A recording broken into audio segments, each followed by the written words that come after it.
नमस्कार दोस्तों, मैं सिद्धांत ओलंपिक स्टडी में आपका स्वागत है।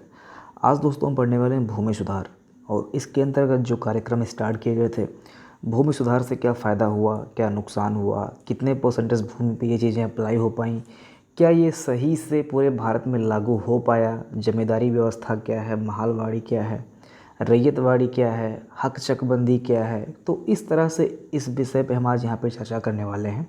तो ये मैंने इंट्रोडक्शन दे दिया है ताकि आप ये समझ जाएं कि हाँ ये चीज़ें हम यहाँ पे पढ़ने वाले हैं, तथा कुछ हम यहाँ पे महत्वपूर्ण प्रश्नोत्तरी की भी चर्चा करेंगे जो आपके एग्ज़ाम पॉइंट ऑफ व्यू से इम्पॉर्टेंट है। तो पहले हम थोड़े से क्वेश्चन जो आपके एग्ज़ाम में पूछे जाते हैं, बार बार रिपीटेड क्वेश्चन है, थोड़ा सा उनको देखेंगे। इसके बाद फिर हम जो व्यवस्थाएं लागू की गई थी, कार्यक्रम लागू किया गया था, उसको हम फिर देखते हैं। ठीक है, तो पहले ये समझ लेते हैं कि जो क्वेश्चन पूछता है उसको हम यहाँ पर जस्ट पहले चर्चा करते हैं। देख लीजिए आप लोग। क्वेश्चन में पूछता है कि भूमि सुधार कार्यक्रम के अंतर्गत क्या चीज़ें हुई थीं, क्या कोई फ़ायदा हुआ था या कुछ घाटा वाटा हुआ था, कुछ ऐसी क्वेश्चन बनता है एग्ज़ाम में। तो ये समझ लीजिए कि जो भूमि सुधार कार्यक्रम था उस टाइम पे क्या था कि भूमियों का कुछ अता पता नहीं था। किसी के पास ढेर सारी ज़मीनें हुआ करती थी, किसी के पास ज़मीन ही नहीं है, कोई राजा है कोई रंक है, ये स्थिति थी। अंग्रेज़ भी परेशान कि किससे लगान वसूलें, कैसे हम चीज़ों को स्टार्ट करें कि हमारे पास सही तरह से लगान पहुंच पाए। जो मध्यस्थता कर रहा है वो भी ईमानदार हो, वो किसानों से जो लगान ले रहा है वो ईमानदारी से ले और ईमानदारी से हमें लगान दे, या हम डायरेक्ट किसानों से ही कॉन्ट्रैक्ट कर लें। ज़मीनें किसको कितना वितरित करें ये भी नहीं कन्फर्म था। तो यही सारी चीज़ें प्रॉब्लम्स हमारी जब देश आज़ाद हुआ था, हमारा जब देश आज़ाद हुआ था तो उस टाइम पे ये कुछ ज़्यादा ही था। जब देश आज़ाद हुआ तो ये चीज़ें, ये व्यवस्थाएं हमारे लिए भारत सरकार ने अपने लिए की, और इसके पहले भी अंग्रेज़ों के हिसाब से जो सुविधाएं, जो कार्यक्रम हुए थे, सुधार हुए थे, वो भी हम यहाँ पे देखने वाले हैं। तो खासकर जो कार्यक्रम जैसे ये रैयतवाड़ी हो गया, इसके बाद में महालवाड़ी हो गया, जमींदारी वगैरह हो गया, तो ये सारी चीज़ें अंग्रेज़ों के टाइम पे थी। लेकिन जब देश आज़ाद हुआ तो कई सारे कार्यक्रम आए, भूमि सुधार आंदोलन वगैरह हुए, कई सारी चीज़ें, बहुत सारी चीज़ें बदली, तो उसके हिसाब से काफ़ी ज़्यादा सुधार आया। तो इसके बारे में हम बाद में चर्चा करेंगे। तो ठीक है, बहुत ज़्यादा बातें ना करते हुए, क्योंकि हमारा ये लक्ष्य होता है इस क्लास में कि हम क्लास को छोटे से छोटा रखें, और कंटेंट की जब हम बात करेंगे तो इस कंटेंट में आप देखोगे, आपके पास अगर कोई बुक वगैरह होगी तो आप देख लीजिएगा। अगर आपके पास कोई, जैसे कई सारी बुक्स होती हैं, मैं आपको बता दूं, जैसे युक्ति की बुक आती है तो आप उससे भी मैच करा लीजिएगा। ठीक है, इसके बाद में एक चक्षु की आती है तो आप उससे भी मैच करा लेना। जो इंपॉर्टेंट डेटा है मैं उसकी बात कर रहा हूँ, कहानी की बात नहीं कर रहा हूँ। ठीक है, और भी जैसे ये टारगेट विद आलोक सर हैं, ये भी पढ़ाते हैं, मतलब इनकी बुक आती है, आप उनसे मैच करा लेना।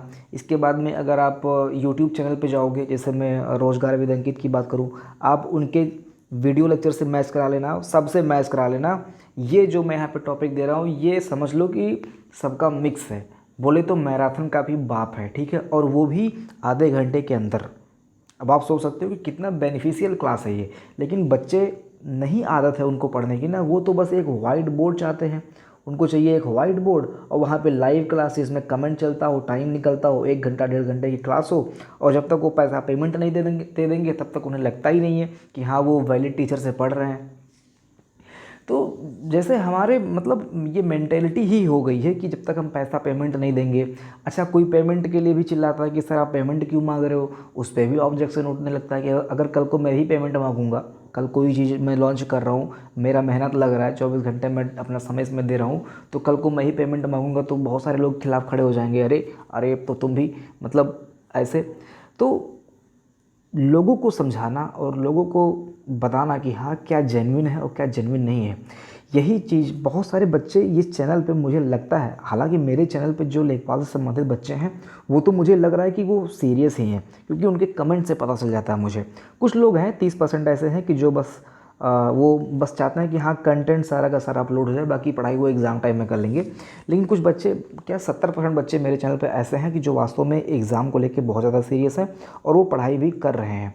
तो मैं आप लोगों को समझाना चाहता हूँ कि आप लोग बस चैनल के साथ में शुरू से लेकर लास्ट तक बने रहना। ठीक है, निराश नहीं होना है कि मैं किस चीज़ से पढ़ा रहा हूँ, व्हाइट बोर्ड से पढ़ा रहा हूँ या फिर कल को मैं लैपटॉप से पढ़ा रहा हूँ।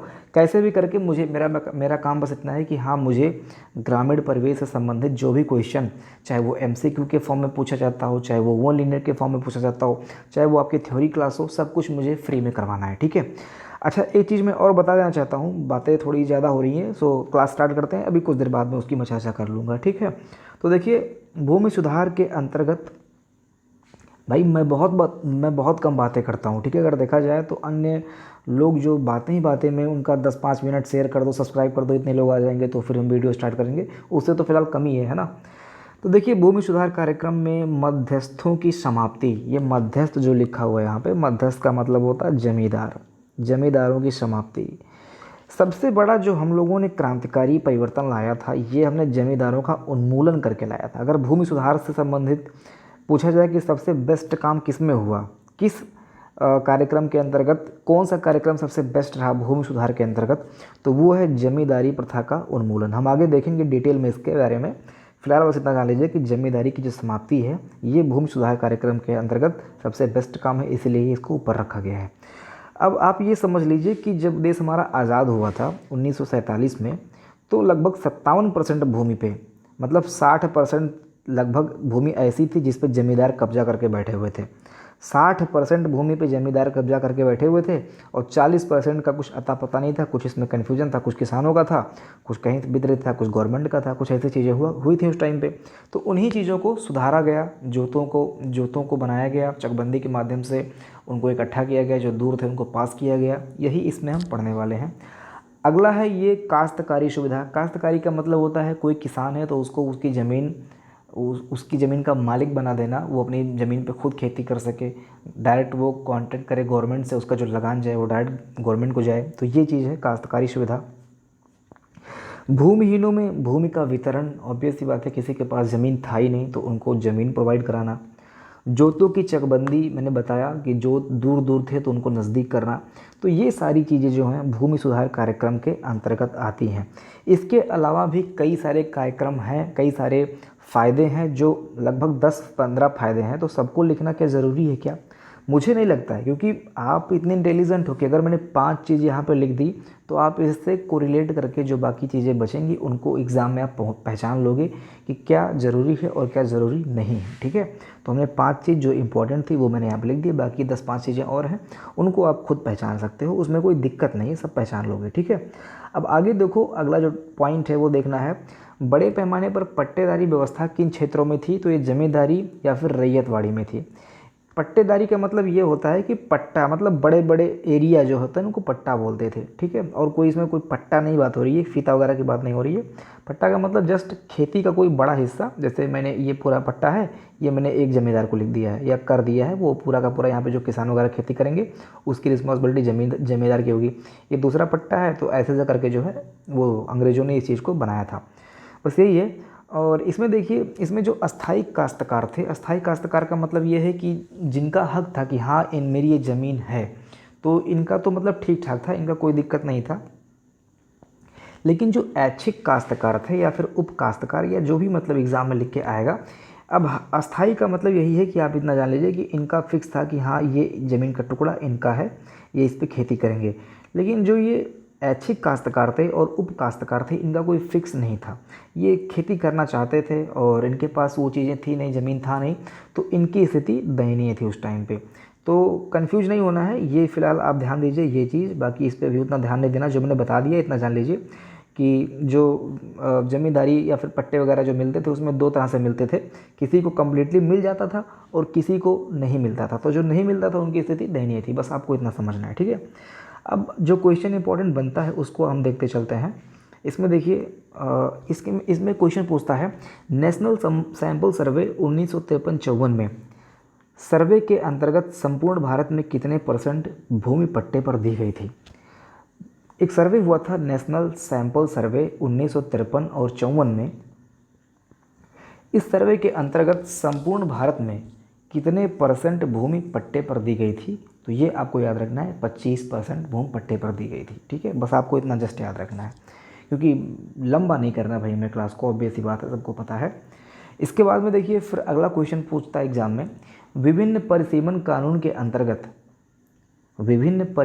कानून के अंतर्गत सितंबर 2001 तक देश में कितनी भूमि अतिरिक्त घोषित की गई थी? तो ये लगभग थी 73.66 लाख एकड़ ज़मीन जो है ये अतिरिक्त ज़मीन घोषित की गई थी 2001 कानून जो परिसीमन कानून था उसके अंतर्गत जो अतिरिक्त भूमि घोषित की गई थी वो कितनी थी? 73.66 लाख एकड़ जमीन। इसके बाद में अगला क्वेश्चन एग्जाम में पूछेगा आपसे, सबसे पहले चकबंदी अधिनियम कहाँ पास हुआ था? तो ये बड़ौदा में पास हुआ था 1920 में। सबसे पहले चकबंदी अधिनियम कहाँ पास हुआ था? तो बड़ौदा में पास हुआ था 1920 में। आगे देखिए, पहली पंचवर्षीय योजना प्रारंभ होने से पहले किन राज्यों में चकबंदी कानून बनाए जा चुके थे? पहली पंचवर्षीय योजना प्रारंभ होने से पहले किन राज्यों में चकबंदी कानून बनाए जा चुके थे? तो ये है उत्तर प्रदेश, पंजाब, बम्बई, हैदराबाद। ठीक है, तो ये यहाँ पे पहले ही जब पंचवर्षीय योजना लागू हुई थी, पंचवर्षीय योजना का मुख्य उद्देश्य क्या था? जो कृषि है उसको बढ़ावा देना। ठीक है, ध्यान दीजिएगा। तो पंचवर्षीय योजना से पहले जो चकबंदी था ये कानून बन गया था कहाँ पे? उत्तर प्रदेश, पंजाब, बम्बई और हैदराबाद में। अगला क्वेश्चन देखिए जो एग्ज़ाम में पूछेगा आपसे, ग्राम विकास मंत्रालय की वार्षिक रिपोर्ट 2001 और 2 के अनुसार 30 सितंबर 2001 तक कितनी भूमि की चकबंदी हो चुकी थी? ग्राम विकास मंत्रालय की रिपोर्ट, वार्षिक रिपोर्ट 2001-2 के अनुसार 23 सितंबर 2001 तक कितने भूमि की चकबंदी हो चुकी थी? तो इतने एकड़ लाख की जो है चकबंदी हो चुकी थी। 1633 लाख एकड़, लिख दे रहा हूँ, 1633 लाख एकड़ भूमि की चकबंदी 2001 तक हो चुकी थी। आपको बस इतना पकड़ना है, 2001 तक 1633 लाख एकड़ ज़मीन की चकबंदी हो चुकी थी। और जो दूसरा वाला डेटा है इसमें 73.66 लाख एकड़ ज़मीन 2001, जैसा कि अभी आप जैसे नीचे देखे हैं, उसी के अंतर्गत इतना लाख ज़मीन जो है एक्स्ट्रा घोषित किया गया था। भाई यहाँ पे चकबंदी हुआ, कुछ ज़मीन एक्स्ट्रा हुई, तो वही एक्स्ट्रा ज़मीन वहाँ ऊपर लिखा गया है यहाँ पे। ठीक है, तो ये चीज़ आप समझ लीजिए। अब हम जो इम्पॉर्टेंट चीज़ें बन के आती हैं, फैक्चुअल जो सब जगह पे दिखाया जा रहा है, पढ़ाया जा रहा है, उसकी हम बात कर लेते हैं। वो है भूमि सुधार। अब भूमि सुधार के अंतर्गत जो अंग्रेज़ थे बहुत प्रॉब्लम में फंसे, लगान कैसे वसूला जाए और चीज़ों को कैसे ट्रांसपेरेंट रखा जाए ताकि सारी की सारी चीज़ें साफ दिखें। हाँ, इतना लगान है, इतना पैसा है। तो उन्हीं को सही से करने के लिए एक जमींदारी प्रथा लागू की गई थी। इसके बाद में एक महालबंदी थी, महालवाड़ी, और इसके बाद में एक रैयतवाड़ी थी। ठीक है, एक क्वेश्चन आपसे एग्ज़ाम में घुमा घुमा के बार बार पूछता है कि भूमि सुधार संबंधी जो विषय है ये किसके अंतर्गत आता है? राज्य सूची के अंतर्गत आता है, या फिर समवर्ती सूची के अंतर्गत आता है, या फिर केंद्र सरकार की सूची के अंतर्गत आता है? तो भूमि सुधार जो विषय है ये राज्य सूची के अंतर्गत आता है। 61 विषय है इसके अंदर। राज्य सूची के अंदर कितने विषय हैं? 61 विषय है। और जो भूमि सुधार पद्धति, भूमि सुधार आंदोलन वगैरह है वो किसके अंतर्गत आता है? राज्य सूची के अंतर्गत आता है। ठीक है, अब इसमें देखिए 3 प्रथाएं बताया मैंने, जमींदारी प्रथा, महालवाड़ी प्रथा एंड रैयतवाड़ी प्रथा। ठीक है, आगे देखते हैं जमींदारी प्रथा क्या होती है, इसके बारे में हम डिटेल में समझते हैं। दोस्तों, लॉर्ड कॉर्नवालिस ने 1793 में जमींदारी प्रथा स्टार्ट किया था। कहाँ से स्टार्ट किया था? तो ये बंगाल से स्टार्ट किया गया था। ये तीनों लाइन आप पहले बहुत अच्छे से दिमाग में बिठा लीजिए कि जमींदारी प्रथा लॉर्ड कॉर्नवालिस ने 1793 में बंगाल से स्टार्ट किया था। जब ये अप्लाई किया था तो उस टाइम पे ये टोटल भूमि का 19% पे ये चीज़ें अप्लाई थी, लेकिन फाइनली देश आज़ाद होते होते 57% भूमि पर जमींदारी प्रथा लागू हो चुकी थी। जमींदारी प्रथा जो मेनली बेसिकली जो लागू था, वो जो मेन स्टेट थे उसमें बंगाल था, बिहार था, उड़ीसा था, बनारस था, कर्नाटक था। ये स्टेट भी आपसे एग्ज़ाम में कई बार आपके यूपी स्पेशल में या फिर अन्य जगह पे भी एग्ज़ाम में पूछा गया है कि जमींदारी प्रथा निम्नलिखित में से कौन से स्टेट में लागू नहीं था, तो वो दे देगा कर्नाटक दे देगा या कुछ ऐसे दे देगा। तो वहाँ पे आपको छांटना रहेगा कि हाँ कहाँ पे लागू था। वैसे कर्नाटक में लागू था, यहाँ पे आप देख सकते हो। ठीक है, तो जमींदारी प्रथा ये लगभग 5 स्टेट में लागू था। और एक बात मैं बता दूँ कि उस टाइम पे बंगाल, जो आज का बंगाल दिखता है उतना बड़ा नहीं था। उस टाइम पे बंगाल बहुत बड़ा था, डबल था उसका जो आज दिख रहा है। ऐसे ही सारे के सारे स्टेट उस टाइम पे बड़े थे। तो आप आप समझ लीजिए कि 57% भूमि थी, यानी कि 60% ये पूरा का पूरा भारत कवर कर लिया, सिर्फ इतना ही स्टेट। ठीक है। जमींदारी प्रथा के अंतर्गत क्या होता था आप समझ लीजिए। जमींदारी प्रथा के अंतर्गत एक जमींदार बनाया गया था जो कि एक मध्यस्थ था अंग्रेज और किसान के बीच में। ये अंग्रेज ने जो जमींदार की जो ज़मीन था उसको जमींदार के अंडर में दे रखा था, और ये जमींदार उस पर कृषि करवाते थे किसानों से, और ये किसानों से लगान लेते थे। जैसे यहाँ पे अगर 10 रुपये किसान ने ज़मींदार को दिया तो 2 रुपये ज़मींदार खुद रखता था और बाकी 8 रुपये जो लगान था वो अंग्रेज़ों को दे देता था। कुछ ऐसा ही सिस्टम था यहाँ पे। देख लीजिए, यहाँ पे आप देख रहे होंगे, प्रजा द्वारा जमींदारों को देय राशि का 9/10 भाग अस्थाई राजस्व विभाग में चला जाता था। 9/10 का मतलब ये होता है कि 10 अगर टोटल लगान था तो 9 चला जाता था किसके पास, अंग्रेज़ों के पास या राजस्व में आप बोल सकते हो, और 1 रह जाता था जमींदार के पास। सोचिए कितना ज़्यादा पैसा निकलता था। उस 1 रुपया जो एक मैं यहाँ पे मान रहा हूँ, वो एक की वैल्यू इतनी थी कि आजकल जो स्टेट हैं जिनके पास सोचते हो कि सैकड़ों बीघे खेत हैं, कई हेक्टेयर खेत हैं, कई 100 मतलब संपत्तियां हैं उनके पास, कई 100 करोड़ की, तो ये सब जमींदारी हुआ करते थे पहले के टाइम में। वही थे जो 1 रुपये लेते थे। अब सोचिए जब ये जमींदार 1 रुपया लेके आज इतना मतलब पावरफुल और करोड़ों संपत्ति का मालिक हो चुका है, तो उस टाइम पे जब 9 ले रहे थे अंग्रेज तो वो कितने पावरफुल हुआ करते थे, आप इससे गेस कर सकते हो। हालांकि ये एक मैं समझाने के लिए ले रहा हूँ, यहाँ पे कई 100 करोड़ों की बात हो रही है।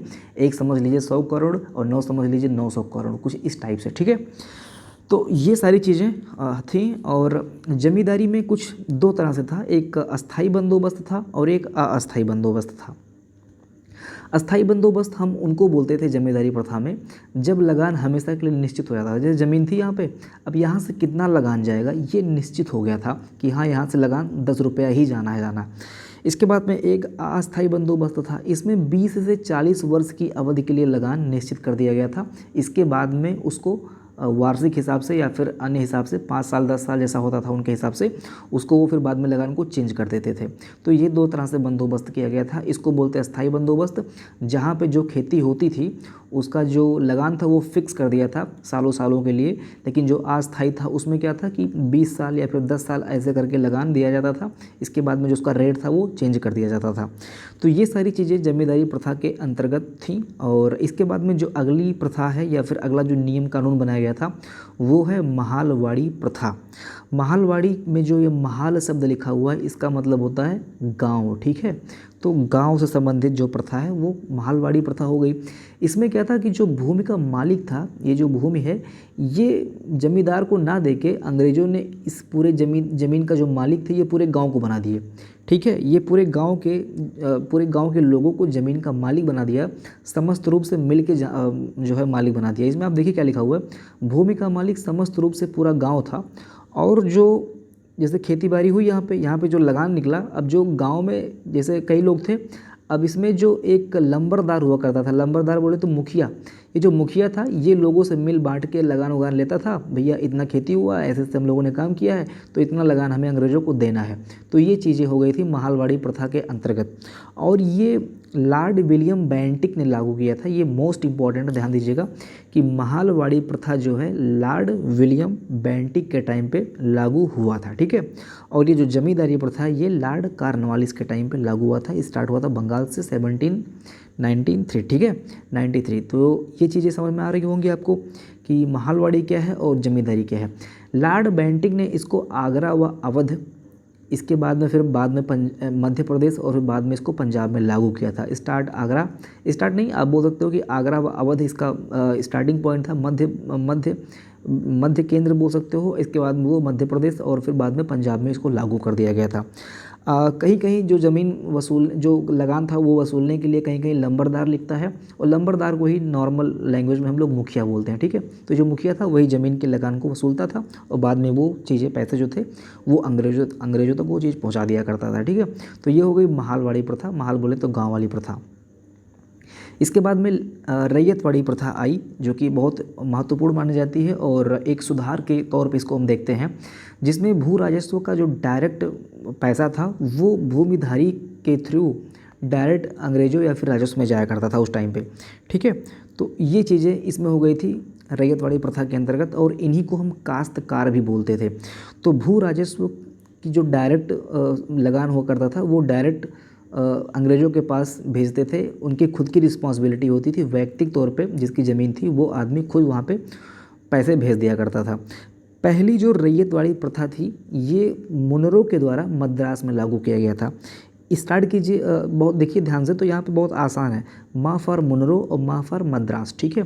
तो मद्रास में मुनरो के द्वारा 1972 में स्टार्ट किया गया था पहले रैयतवाड़ी कार्यक्रम, ठीक है।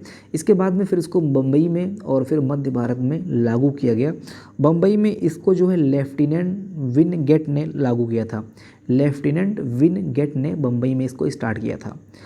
और यहाँ पे ध्यान दीजिए, जमींदार, हालांकि जमींदार यहाँ पे बनाए गए थे, ऐसी बात नहीं है। जमींदार जैसे वैयक्तिक तौर पे अंग्रेज़ तो जा नहीं पाएंगे, वैयक्तिक तौर पे कोई किसान तो अंग्रेज़ से मिल नहीं पाएगा, तो यहाँ पे जमींदार बनाए गए थे। लेकिन जमींदार यहाँ पे ज़मीन के मालिक नहीं थे, ये बस लगान को लेते थे और एक तरह से पहले नौकरी के हिसाब से, ऐसे ही कि हाँ ये काम, इनका काम जो है पहुँचाने वाला, तो ये चीज़ें जमींदार करते थे। बाकी इसमें इनका कोई योगदान नहीं था, ज़मीन इनके नाम नहीं थी, ठीक है। तो ये मुनरो के द्वारा, याद कीजिए मैंने बताया मुनरो के द्वारा ये मद्रास में 1972 से स्टार्ट किया गया था। कुल भूमि का 52% रैयतवाड़ी प्रथा के अंतर्गत था, ठीक है। तो कुल भूमि का 52%, ये भी ध्यान देना आपको, रैयतवाड़ी प्रथा के अंतर्गत था। तो ये हो गया रैयतवाड़ी। आपने देखा जमींदारी, फिर आपने देखा महालवाड़ी, फिर आपने देखा रैयतवाड़ी प्रथा, ठीक है। तो ये इंपॉर्टेंट है, ये तीनों आपके माइंड में, आपके दिमाग में, और ये पेज आपके दिमाग में होना ही चाहिए, ये बहुत इंपॉर्टेंट पेज है, ध्यान दीजिएगा आप लोग, ठीक है। अब फिर हम आते हैं भारत में जोतों का आकार। यहाँ से भी क्वेश्चन पूछता है, और जो ये आप देख रहे हो 1 हेक्टेयर से कम सीमांत जोत, ये तो बार बार कम से कम 10 बार एग्जाम में पूछा गया है कि सीमांत किसान किसे बोलते हैं, या फिर सीमांत जोत कितनी होती है। तो जब 1 हेक्टेयर से कम जोत होती है उसको हम सीमांत जोत बोलते हैं। लघु जोत जो होती है वो 1 हेक्टेयर से 2 हेक्टेयर को हम लघु जोत बोलते हैं, ठीक। 1 हेक्टेयर से 2 हेक्टेयर लघु जोत होती है। मध्य आकार की जोत जो होती है वो 4 से 10 होती है, और 10 से जो बड़ी हो गई वो बड़ी जोत हो गई, 10 से जो बड़ी होगी वो बड़ी जोत हो गई, ठीक है। तो ये जोत से संबंधित क्वेश्चन, ये सीमांत वाला और लघु वाला अक्सर एग्जाम में पूछ लेता है, ठीक। आगे देखिए, इसके बाद में फिर है राष्ट्रीय भूमि रिकॉर्ड आधुनिकी कार्यक्रम कब शुरू हुआ था। एग्ज़ाम में क्वेश्चन पूछा हुआ है इसलिए अलग से लिखा गया है। राष्ट्रीय भूमि रिकॉर्ड आधुनिकी कार्यक्रम कब शुरू हुआ, तो ये 2008 में शुरू हुआ। फिर से बोल दे रहा हूँ, राष्ट्रीय भूमि रिकॉर्ड आधुनिकी कार्यक्रम, ठीक है, ध्यान दीजिएगा, आधुनिकी कार्यक्रम। तो जब आधुनिकी लगा हुआ है तो ऑब्वियस सी बात है नए टाइम पे होगा, यानी कि 2008 में स्टार्ट हुआ था। फिर एक अगला है भूमि अधिग्रहण विधेयक, भारत सरकार कब स्टार्ट हुआ। मोस्ट इंपॉर्टेंट, ट्रिपल एम लिख रहा हूँ यहाँ पे, ठीक है। तो आप ये समझ लीजिए कि भूमि अधिग्रहण विधेयक भारत सरकार 2013 में लागू किया गया था, और इसको अपडेट किया गया था बाद में 2015 में। इसमें जो कमियां वगैरह थी, बाद में चीज़ों को कंप्यूटरीकृत किया गया, तो वो सारी चीज़ें 2015 में उसको अपग्रेड कर दी गई, सारी की सारी चीज़ें ऑनलाइन कर दी गई। इसके बाद में जो अगला टॉपिक पूछ सकता है कि निम्नलिखित में से कौन सी भूमि सुधार की कमियाँ थीं। तो आपको उसमें बताना है कि सीमाबंदी कानून से बचने के लिए जमींदारों ने, देखिए भूमि सुधार तो गवर्नमेंट ने लागू किया, अंग्रेज़ों ने लागू किया, लेकिन जो मॉडर्न वाला भूमि सुधार था उसमें क्या हुआ, जो जमींदार लोग थे, जो बड़े लोग थे उस टाइम पे, जिनके पास सैकड़ों हेक्टेयर की भूमि थी, और जब ये नियम कानून आया था भूमि सुधार वाला, तो उसमें क्या हुआ कि जैसे एक परिवार था, उसमें एक मालिक था, उसके जो बेटे वगैरह थे या फिर जो चचेरे भाई थे इनके, अपनी ज़मीन जो इनके नाम थी उसमें से आधा पार्ट या उसका बहुत बड़ा हिस्सा ये इनके नाम कर दिए, ठीक है, और दिखा दिए कि ये हमसे अलग हैं। आज भी ये चीज़ें होती हैं, किसी के यहाँ अगर कोई इनकम सर्टिफिकेट बनवाता है और उसके यहाँ सैलरी लगभग 8-10 लाख होती है पर ईयर के हिसाब से, तो वो यही दिखाता है कि हाँ हम लोग अलग हैं।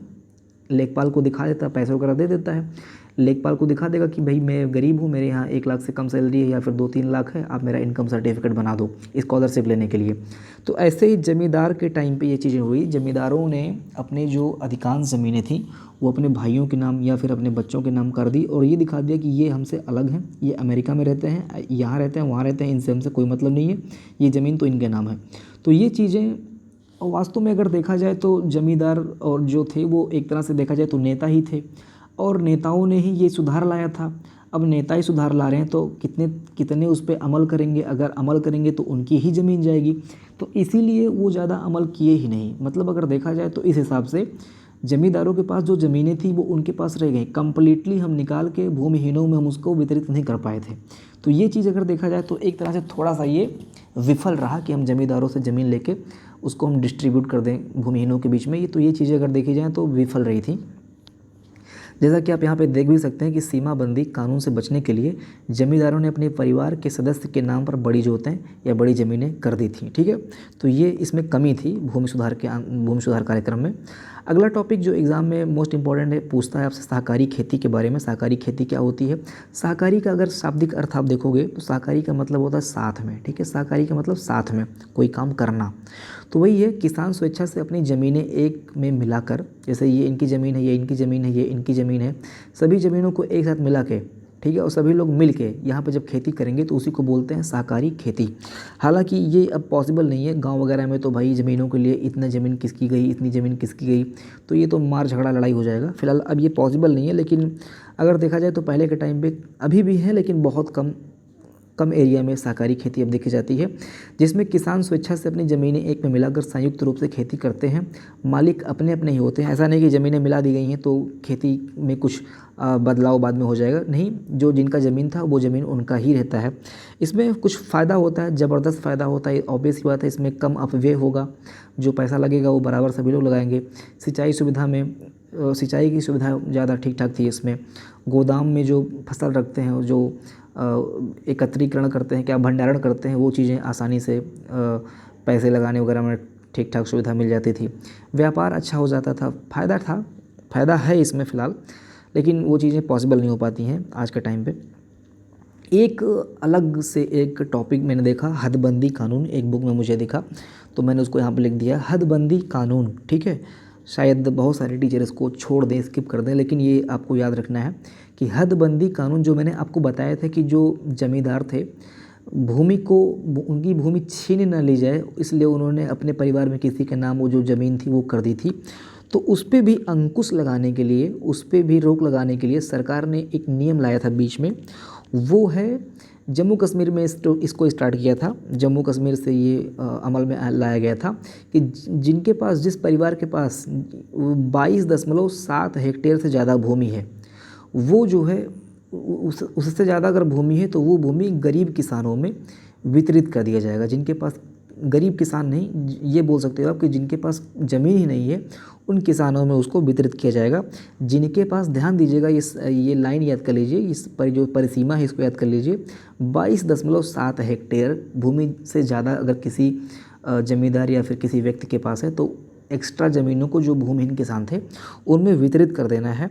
यही था हदबंदी, मतलब एक तरह से हद लगा दी कि भाई इतनी ज़मीन आपके पास होनी चाहिए, इससे ज़्यादा नहीं होनी चाहिए।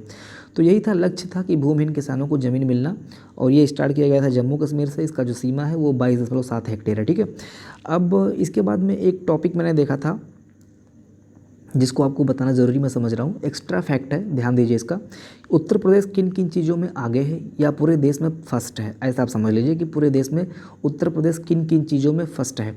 तो ये खाद्यान्न उत्पादन में नंबर 1, गेहूँ उत्पादन में पूरे देश में नंबर 1, गन्ना उत्पादन में पूरे देश में नंबर 1, सब्जियाँ, पशुधन, दूध, दाल, आलू, इतनी चीज़ों में उत्तर प्रदेश पूरे देश में नंबर 1 पे है। अगेन रिपीट कर रहा हूँ, खाद्यान्न में मतलब खाने पीने वाली चीज़ें जो होती हैं उसके उत्पादन में नंबर 1 पे है।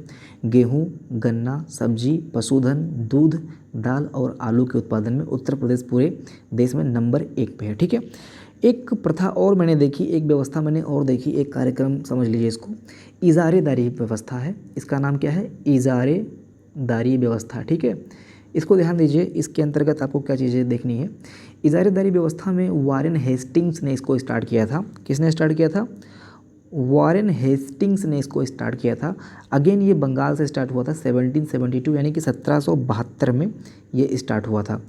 पंचवर्षीय था, इसके बाद में फिर से जैसे कोई लगान था उसको पंचवर्षीय कर दिया गया। ठीक है, 5 साल तक आपको 10 रुपये देने हैं, लेकिन 5 वर्ष के बाद में फिर 11 रुपये ले देने हैं, कुछ ऐसा मतलब अपने हिसाब से उन लोगों ने कर रखा था। तो 1772 में इसको लागू किया गया था और 1777 में इसको फिर अपडेट किया गया था बाद में। तो ये उतना इम्पोर्टेंट नहीं है, समझ लीजिए, लेकिन इजारेदारी व्यवस्था बस इतना ये इम्पॉर्टेंट है कि बंगाल में स्टार्ट किया गया था 1772 और इसके जो प्रवर्तक थे वो वारेन हेस्टिंग्स थे, इतना आपको ध्यान देना है। बाकी ये सन इम्पॉर्टेंट बिल्कुल भी नहीं है जो अपडेट वाला है, ठीक है। इसके बाद में 2-3 क्वेश्चन और देख लीजिए, फैक्चुअल क्वेश्चन। 2008 में राष्ट्रीय भूमि अभिलेख का कंप्यूटरीकरण कर दिया गया था, ठीक है। ये सफल नहीं रहा क्योंकि 2008 में क्या था कि आपको पता होगा 2008 में नेट वगैरह मतलब बहुत कम लोग कंप्यूटर के बारे में जानते थे।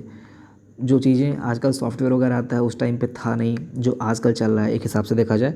तो ये उस टाइम पे सफल नहीं हुआ था 2008 में। लेकिन याद कर लीजिए कि 2008 में जो कंप्यूटरीकरण है पहली बार वो 2008 में इसका कर दिया गया था। राष्ट्रीय भूमि का जो पूरा अभिलेख था उसका कंप्यूटरीकरण 2008 में किया गया था। इसके बाद में एक फैक्ट, एक फुल फॉर्म आपको देखना है, ये है DILRMP। इसका फुल फॉर्म देख लीजिए आप लोग, digital India and record modernisation programme. ये इम्पॉर्टेंट है, ये फुल फॉर्म आपको याद रखना है। Digital India record modernisation programme, ये 1 अप्रैल 2016 को, मतलब यहाँ पे यही जो कमी रह गई थी 2008 में जो चीज़ें लागू की गई थी, आपको पता, मैंने बताया कि उस टाइम पे कंप्यूटर या फिर इंटरनेट के बारे में बहुत कम लोग जानते थे। तो वही कमी दूर करने के लिए उसी को फिर से अपडेट किया गया 2016 में और इस प्रोग्राम का नाम रखा गया DILRMP, ठीक है। इसका फुल फॉर्म आप लोग देख लीजिएगा, याद कर लेना। इसके बाद में 2 स्टेट ऐसे हैं पूरे भारत में, कर्नाटक और उड़ीसा, जिनका 100% जो ज़मीनें वगैरह हैं, जो अभिलेख है वहाँ पे, जो जितनी भी खसरा खतौनी से संबंधित जो भी चीज़ें हैं वो अप टू डेट रहती हैं। 2 स्टेट ऐसे हैं जो कि हैं कर्नाटक और उड़ीसा। 2 स्टेट ऐसे हैं जो 100% कंप्यूटरीकृत हो चुका है। यहाँ पे आधा लिखा हुआ है इंग्लिश, आधा लिखा हुआ है हिंदी, कंप्यूटरीकृत, ठीक है। इसके बाद में अगला फैक्ट आपको देखना है, ये है निम्नलिखित में से कौन सा भूमि सुधार भारत में सबसे पहले प्रारंभ किया गया था। तो जमींदारी उन्मूलन। जैसा कि सबको पता है कि जमींदार से सब लोग प्रताड़ित थे, तो कार्यक्रम जो भूमि सुधार कार्यक्रम है उसमें सबसे पहले स्टार्ट किया गया था जमींदारी उन्मूलन, ठीक है। तो और जमींदारी उन्मूलन जो है ये 1950 में स्टार्ट किया गया था। ध्यान दीजिएगा, 1950 में इसका पहला अधिनियम आया था। तो इसके अंतर्गत जो मैंने भूमि सुधार यहाँ पे टॉपिक करवाया है, इसके अंतर्गत इतना ही आना है। इसके अंतर्गत और भी जो MCQ क्वेश्चन आएगा उसको भी मैं करवाऊँगा। तो MCQ आप लोग कमेंट कीजिएगा कि क्या साथ में MCQ भी करवा दिया जाए या फिर रुक के पहले हम थ्योरी कर लें, बाद में MCQ कर लेंगे, जैसा आपको उचित लगेगा आप लोग कमेंट सेक्शन में लिख दीजिएगा। हालांकि मुझे पता है कि 1-2 लोग ही ऐसे होंगे जो लास्ट तक वीडियो देखे होंगे, आधे लोग तो आधे रास्ते में ही निपट गए होंगे। ऐसे लोगों का भगवान भला करें, उनके अंदर पेशेंस नहीं है। चलिए ठीक है, अगर आप यहाँ तक आए हैं तो ये मैं मान के चल रहा हूँ कि आप मेहनत कर रहे हैं। भगवान करें आपका 100% सिलेक्शन हो जाए, दिल से दुआ है, ठीक है। सो आप लोग चैनल को सब्सक्राइब कर लेना, अगर इस चैनल पर नए हो तो चैनल से जुड़ जाना, 1-2 लोगों को शेयर भी कर देना, चैनल का रिव्यू कर देना कमेंट सेक्शन में कैसा हम लोग पढ़ा रहे हैं, कैसा चल रहा है। तो सारी चीज़ें अपने हिसाब से कुछ चीज़ें बता भी सकते हो। तो सारी चीज़ें ध्यान में रखते हुए मिलते अगली वीडियो में। जय हिंद।